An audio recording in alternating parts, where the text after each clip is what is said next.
Assalamualaikum warahmatullahi wabarakatuh. Perkenalkan nama saya Ika Ramadan dengan NIM 24172023 dari Prodi Ilmu Pemerintahan. Saya akan menyampaikan kecerdasan dan kebahagiaan dari perspektif Nielsen.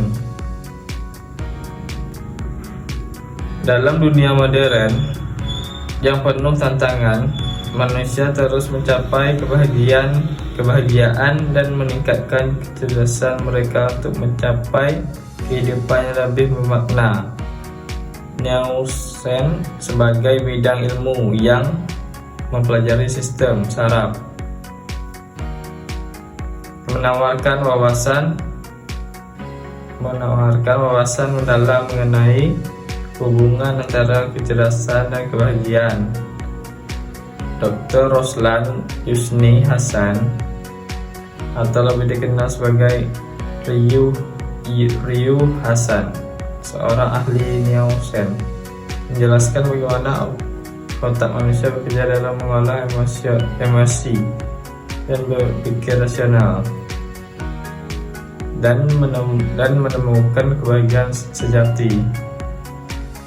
Kecerdasan manusia sering dikaitkan dengan kemampuan berpikir logis, memecahkan masalah dan menguasai berbagai bidang pengetahuan. Namun, menurut Ryu Hasan, kecerdasan tidak hanya terbatas pada aspek kognitif semata, tapi juga melibatkan kecerdasan emosional. Dalam otak manusia terdapat berbagai bagian yang berperan dalam proses berpikir dan emosi, seperti korteks prefrontal dan berfungsi untuk pengambilan keputusan dan kendali diri, serta sistem limbik yang mengatur emosi. Ryu Hasan menekankan bahwa kecerdasan sejati adalah keseimbangan antara pemikiran rasional dan emosional. Jika seorang terlalu dikuasai emosi tanpa kendali logis, makna hidupnya bisa dipengaruhi dengan keputusan impulsif yang berdampak negatif. Sebaliknya, jika seorang hanya mengendalikan logika tanpa memahami emosinya, ia bisa kehilangan makna dan kebahagiaan dalam hidupnya. Banyak orang berpikir bahwa kecerdasan yang tinggi otomatis membawa kebahagiaan. Namun peneliti di bidang Nielsen menunjukkan bahwa kecerdasan tidak selalu berbanding lurus dengan kebahagiaan. Seorang bisa sangat cerdas tetapi tetap merasa tidak bahagia jika ia tidak mampu mengelola emosinya dengan baik. Menurut Ryu Hasan, kebahagiaan dalam perspektif Nielsen berasal dari keseimbangan antara berbagai neurotransmitter dalam otak seperti dopamin, serotonin, dan oksitosin. Dopamin berperan dalam memberikan rasa senang ketika seorang mencapai satu capaiannya. Serotonin berkontribusi pada seorang tenang dan stabil, sedangkan oksitosin berhubungan dengan rasa kasih sayang dan koneksi sosial. Ketika seorang terlalu fokus pada penyampaian dan kecerdasan tanpa mempelajari aspek emosional dan sosial, kadar dopamin dalam otaknya mungkin meningkat sementara. Tetapi hal yang tidak memberikan kebahagiaan jangka panjang. Sebaliknya, Kebahagiaan sejati munculnya ketika seorang dapat menjalani kehidupan yang seimbang, menghargai hubungan sosial, serta memahami dan mengendalikan emosinya. Emosi dan pengaruh terdapat kebahagiaan. Dalam wawancara dengan Gita Wirjawan, dikenalkan The Game Yu Hasan menekankan bahwa emosi memainkan peran dominan dalam kehidupan manusia. Sekitar 99% keputusan yang kita buat dipengaruhi oleh emosi, sementara hanya 1% yang benar didasarkan pada pemikiran rasional. Oleh karena itu, pentingnya memiliki kecerdasan emosional yang baik agar dapat menjalani kehidupan lebih bahagia dan bijaksana.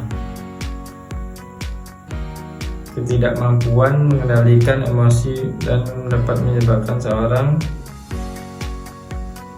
terjebak dalam pola pikir negatif yang berulang. Misalnya, seorang yang mudah marah atau stres akan mengalami peningkatan hormon kortisol yang dapat merusak keseimbangan kimiawi otak. Akibatnya orang tersebut rentan terdapat gangguan mental seperti kecemasan dan depresi. Oleh karena itu, memahami cara kerja emosi dan belajar mengendalikan adalah langkah penting dalam mencapai kebahagiaan. Pentingnya budaya membaca dan pembelajaran seumur hidup. Salah satu cara meningkatkan kecerdasan dan kebahagiaan adalah dengan membiasakan membaca dan terus belajar. Yu Hasan menekankan bahwa membaca adalah aktivitas melatih otak untuk berpikir kritis, memperluas wawasan, serta membantu seorang memahami, belajar, dan perspektif dalam kehidupan.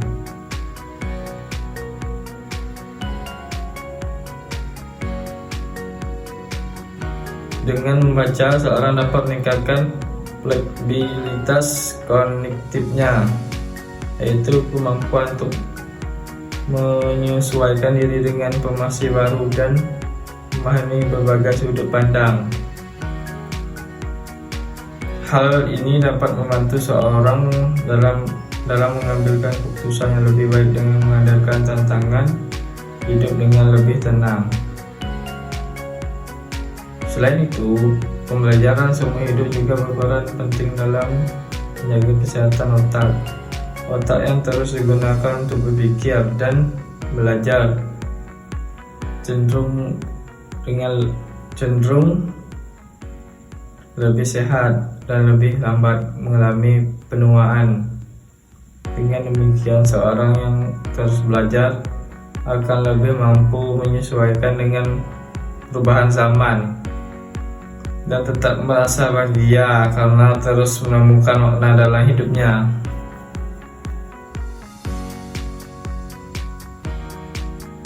Dari perspektif Nielsen, kebahagiaan tidak hanya berasal dari kecerdasan intelektual, tetapi juga dari kemampuan seorang dalam mengolah emosi, membangunkan